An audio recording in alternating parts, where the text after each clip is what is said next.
اب آپ پوچھیں گے کہ پورا مسلمان بننے کا مطلب کیا ہے؟ آئیے میں آپ کو بتاؤں کہ سچا مسلمان کسے کہتے ہیں اور ایمان کے معنی کیا ہیں۔ آپ کو معلوم ہے کہ انسان ایک کلمہ پڑھ کر مسلمان بنتا ہے، اور وہ کلمہ بھی کچھ بہت زیادہ لمبا چوڑا نہیں ہے، صرف چند لفظ ہیں۔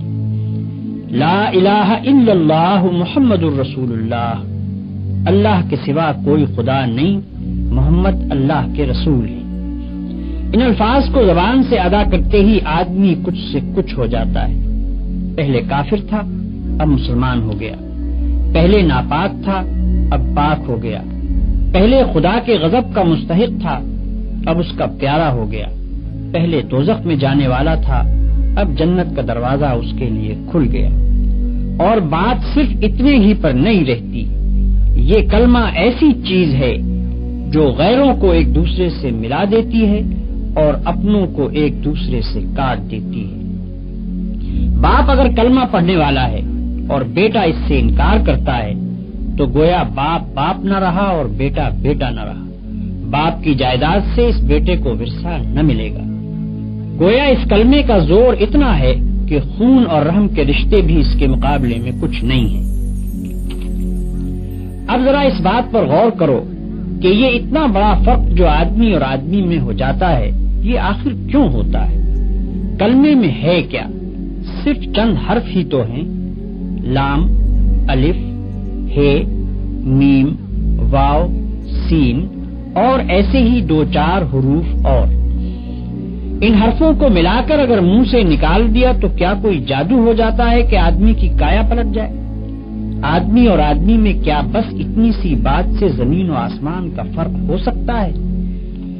میرے بھائیو، تم ذرا سمجھ سے کام لوگے تو تمہاری عقل خود کہہ دے گی کہ فقط منہ کھولنے اور زبان ہلا کر چند حرف بول دینے کی اتنی بڑی تاثیر نہیں ہو سکتی۔ بت پرست مشرک تو ضرور یہ کہہ سکتے ہیں کہ بس ایک منتر پڑھ دینے سے پہاڑ ہل جائے گا، زمین شق ہو جائے گی اور چشمے ابلنے لگیں گے، چاہے منتر کے معنی کی کسی کو خبر نہ ہو۔ مگر اسلام میں یہ بات نہیں ہے۔ یہاں اصل چیز معنی ہے۔ الفاظ کی تاثیر معنوں سے ہے۔ معنی اگر نہ ہو اور وہ دل میں نہ اتریں اور ان کے زور سے تمہارے خیالات، تمہارے اخلاق اور تمہارے اعمال نہ بدلیں تو نرے الفاظ بول دینے سے کچھ بھی اثر نہ ہوگا۔ اس بات کو میں ایک موٹی سی مثال سے تمہیں سمجھاؤں۔ فرض کرو تمہیں سردی لگتی ہے، اگر تم زبان سے روئی لحاف پکارنا شروع کر دو تو سردی لگنی بند نہ ہوگی، چاہے تم رات بھر میں 1,00,000 تسبیحیں روئی لحاف کی پڑھ ڈالو۔ ہاں، اگر لحاف میں روئی بھروا کر اوڑھ لوگے تو سردی لگنی بند ہو جائے گی۔ فرض کرو کہ تمہیں پیاس لگ رہی ہے، اگر تم صبح سے شام تک پانی پانی پکارتے رہو تو پیاس نہ بجھے گی۔ ہاں، پانی کا ایک گھونٹ لے کر پی لوگے تو کلیجے کی ساری آگ فوراً ٹھنڈی ہو جائے گی۔ بس یہی حال کلمہ طیبہ کا بھی ہے۔ فقط 6-7 لفظ بول دینے سے اتنا بڑا فرق نہیں ہوتا کہ آدمی کافر سے مسلمان ہو جائے، ناپاک سے پاک ہو جائے، مردود سے محبوب بن جائے، دوزخی سے جنتی بن جائے۔ یہ فرق صرف اس طرح ہوگا کہ پہلے ان الفاظ کا مطلب سمجھو اور وہ مطلب تمہارے دل میں اتر جائے۔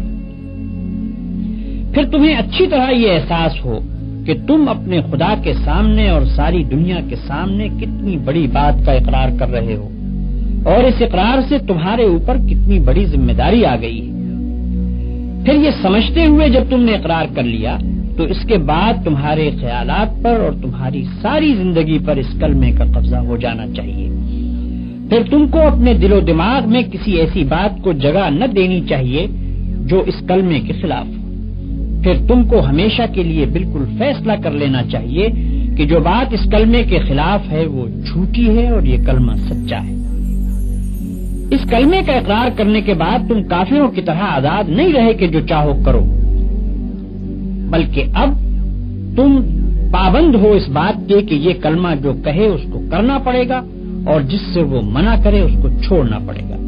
اس طرح کلمہ پڑھنے سے آدمی مسلمان ہوتا ہے، اور اس طرح کلمہ پڑھنے کی وجہ سے آدمی اور آدمی میں اتنا بڑا فرق ہوتا ہے جس کا ذکر میں نے ابھی تم سے کیا۔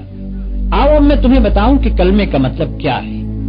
کلمے کے معنی یہ ہیں کہ اللہ کے سوا کوئی اور خدا نہیں ہے اور حضرت محمد صلی اللہ علیہ وسلم اللہ کے رسول ہیں۔ کلمے میں الہ کا جو لفظ آیا ہے اس کے معنی خدا کے ہیں۔ خدا اس کو کہتے ہیں جو مالک ہو، حاکم ہو، خالق ہو، پالنے اور پوسنے والا ہو، دعاؤں کا سننے اور قبول کرنے والا ہو اور اس کا مستحق ہو کہ اس کی عبادت کی جائے۔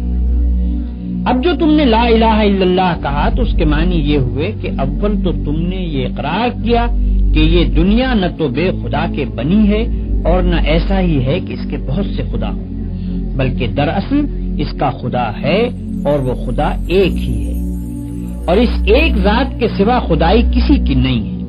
دوسری بات جس کا تم نے کلمہ پڑھتے ہی اقرار کیا وہ یہ ہے کہ وہی ایک خدا تمہارے اور سارے جہان کا مالک ہے۔ تم اور تمہاری ہر چیز اور دنیا کی ہر شے اس کی ہے۔ خالق وہ ہے، رازق وہ ہے، موت اور زندگی اس کی طرف سے ہے، مصیبت اور راحت بھی اسی کی طرف سے ہے۔ جو کچھ کسی کو ملتا ہے اس کو دینے والا حقیقت میں وہ ہے اور جو کچھ کسی سے چھینا جاتا ہے اس کا چھیننے والا بھی حقیقت میں وہی ہے۔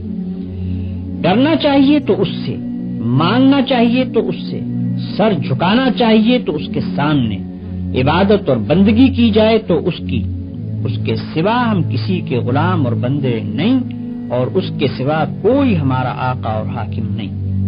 ہمارا اصلی فرض یہ ہے کہ اسی کا حکم مانیں اور اسی کے قانون کی پیروی کریں۔ یہ عہد و پیمان ہے جو لا الہ الا اللہ پڑھتے ہی تم اپنے خدا سے کرتے ہو اور ساری دنیا کو گواہ بنا کر کرتے ہو۔ اس کی خلاف ورزی کرو گے تو تمہاری زبان، تمہارے ہاتھ پاؤں، تمہارا رونگٹا رونگٹا اور زمین اور آسمان کا ایک ایک ذرہ جس کے سامنے تم نے جھوٹا اقرار کیا تمہارے خلاف خدا کی عدالت میں گواہی دے گا، اور تم ایسی بے بسی کے عالم میں وہاں کھڑے ہوگے کہ ایک بھی گواہ تم کو صفائی پیش کرنے کے لیے نہ ملے گا۔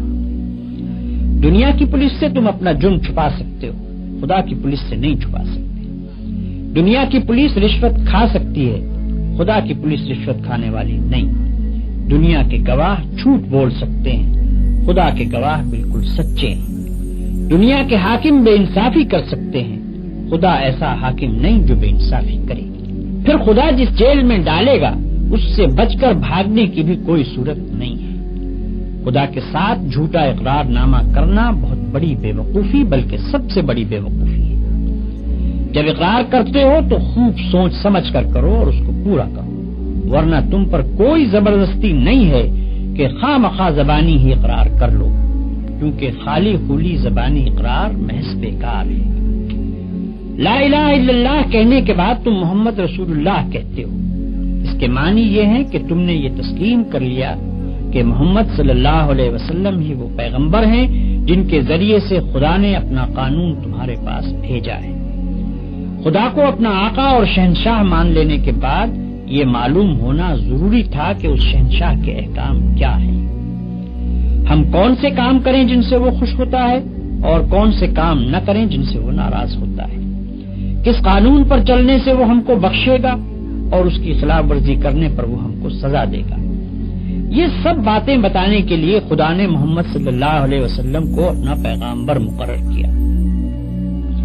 آپ صلی اللہ علیہ وسلم کے ذریعے سے اپنی کتاب ہمارے پاس بھیجی اور آپ نے خدا کے حکم کے مطابق زندگی بسر کر کے ہم کو بتا دیا کہ مسلمانوں کو اس طرح زندگی بسر کرنی چاہیے۔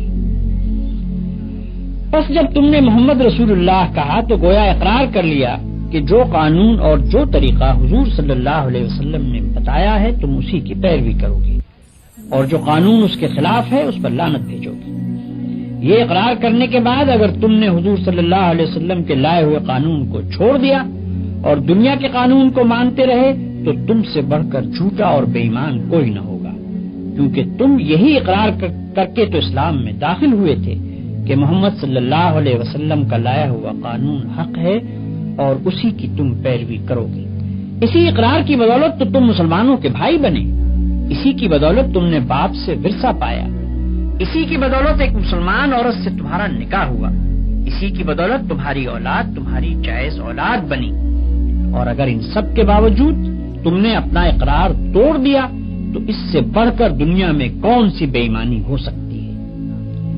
اگر تم لا الہ الا اللہ محمد الرسول اللہ کے معنی جانتے ہو اور جان بوجھ کر اس کا اقرار کرتے ہو تو تم کو ہر حال میں خدا کے قانون کی پیروی کرنی چاہیے، خواہ اس کی پیروی پر مجبور کرنے والی کوئی پولیس اور عدالت اس دنیا میں نظر نہ آتی۔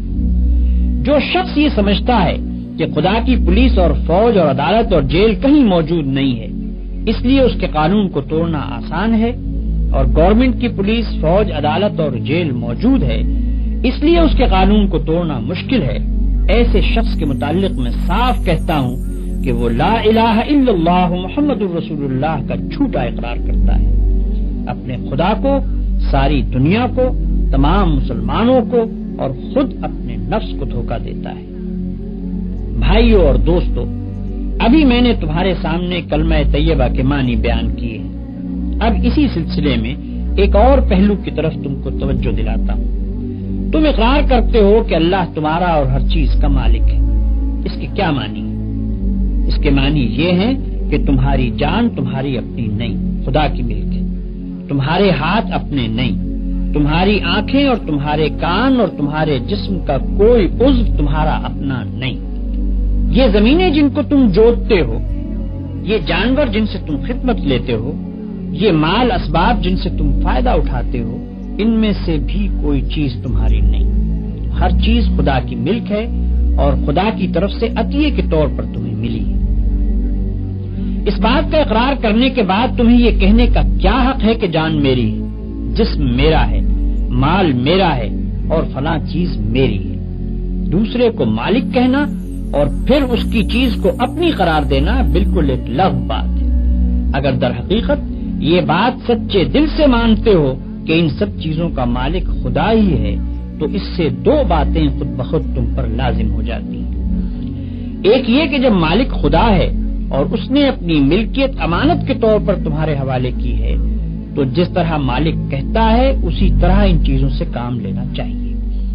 اس کی مرضی کے خلاف ان سے کام لیتے ہو تو دھوکہ بازی کرتے ہو، تم اپنے ان ہاتھوں اور پاؤں کو بھی اس کی پسند کے خلاف ہلانے کا حق نہیں رکھتے، تم ان آنکھوں سے بھی اس کی مرضی کے خلاف دیکھنے کا کام نہیں لے سکتے، تم کو اس پیٹ میں بھی کوئی ایسی چیز ڈالنے کا حق نہیں ہے جو اس کی مرضی کے خلاف ہو، تمہیں ان زمینوں اور ان جائیدادوں پر بھی مالک کے منشا کے خلاف کوئی حق حاصل نہیں ہے۔